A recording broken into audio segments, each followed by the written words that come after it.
on this picture, I would like to show you what I've done myself.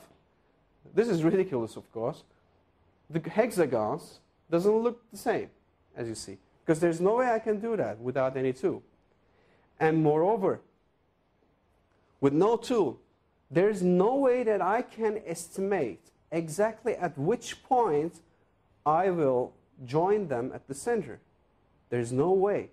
But now, think about it. There are thousands of bees. They are located in different points of the hive. How are they able to join them right at the center with no tool? It is a very important fact that we know that inside the hive, there is no sunlight, which means that they can't see each other. And we scientifically know that the bees are deaf. They can't hear each other. So how is it possible that they can do these hexagons without any mistake? Have you ever seen in your entire life a defected honeycomb? No, you just can't.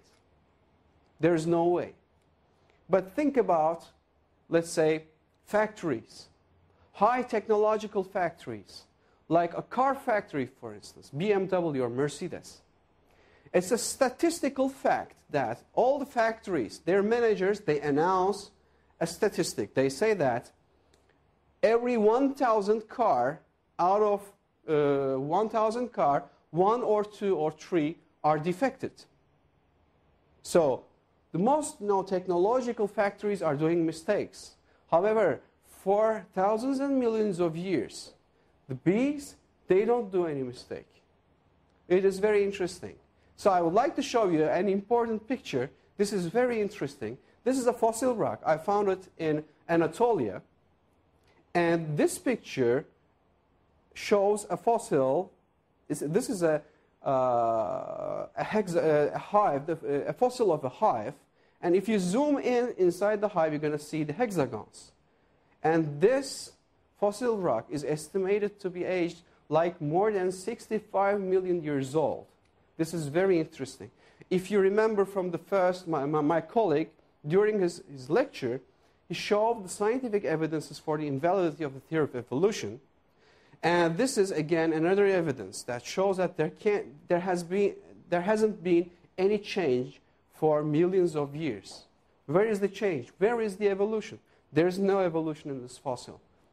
The hive for millions, the honeycomb, for millions of years, it is exactly the same. Now, I would like to quote from a Muslim author. His name is Imam Ghazali. He states, "Look at the bee and the innumerable wonders of its gathering honey and producing beeswax.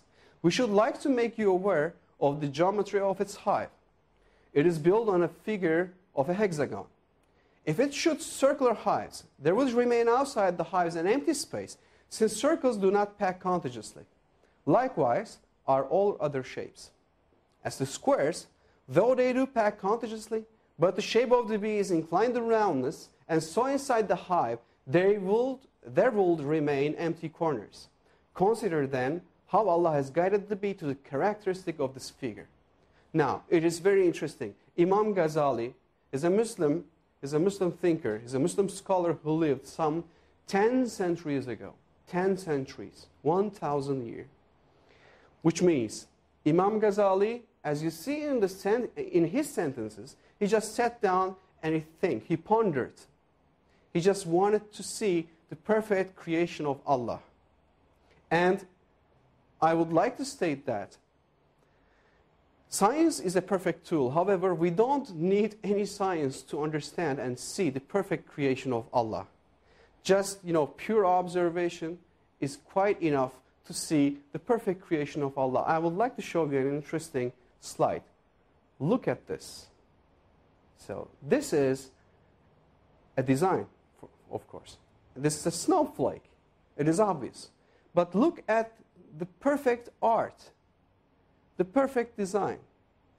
I'll give you a number.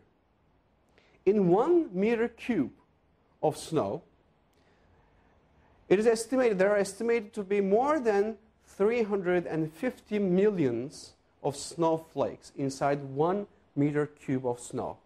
And did you know that each and every single snowflake has got a unique design. All of them are unique, which means as a result, look at this picture. Each and every snowflake is different than the other. Is there anyone who's sitting up on above the skies and designing and making these pictures, these designs? Oh, of course, no. It is obvious that the design, of course, there is a designer, and this designer is Allah, who is the Lord of everything. And now for the bee. The next stage in their life, they start to collect nectars from flowers. It is very interesting because, of course, as you know, they're going to produce some honey. And some numbers I would like to give you. An average lifespan of a honeybee is around 2 to 3 months. And during this life period, the total amount of honey that they can produce is not more than 1/12 of a teaspoon. And do you have any idea how many flowers they have to visit to produce 1 kilogram of honey? Well, I'll tell you, it is more than 3 million flowers. And the distance they have to fly for, again, for producing 1 kilogram of bee is more than 2 times around the world, which is more than 60,000 kilometers. Now, how they produce the bee is they produce the honey is very interesting because scientists, they found that whenever a bee discovers a nectar source, it immediately goes back and describes the location of the nectar source to its colleague. And to do this, if you remember, I have mentioned that the bees cannot hear each other. They're deaf. And inside the hive, there is no sunlight. They have a very specific method to describe the location of the nectar source. This is the bee that discovers the nectar source. It immediately goes back to the hive and performs a specific dance. It is called the honey dance. And using its body, it draws a shape which resembles the number 8. As you can see on the illustration over here, the red line, the red path, show us it resembles, it looks like the number 8. And at the center of this number 8, it shakes its body. And in fact, it is very interesting that this movement, the direction of this, shaking its body, show the direction of the nectar source according to the sun. So to be sure about this, scientists, they put a nectar source which is 100 meters far from the hive. And they start to wait over there. What's going to happen on this nectar, on the nectar source? They take the very first bee that finds the nectar source and mark it with a yellow paint. It immediately goes back to the hive and makes a specific dance. And all the bees that watch this dance, now they're marked with a blue paint.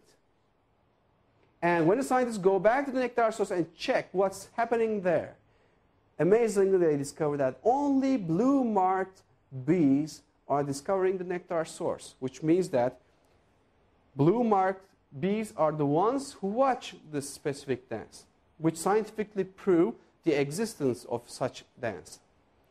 Moreover, scientists they understand that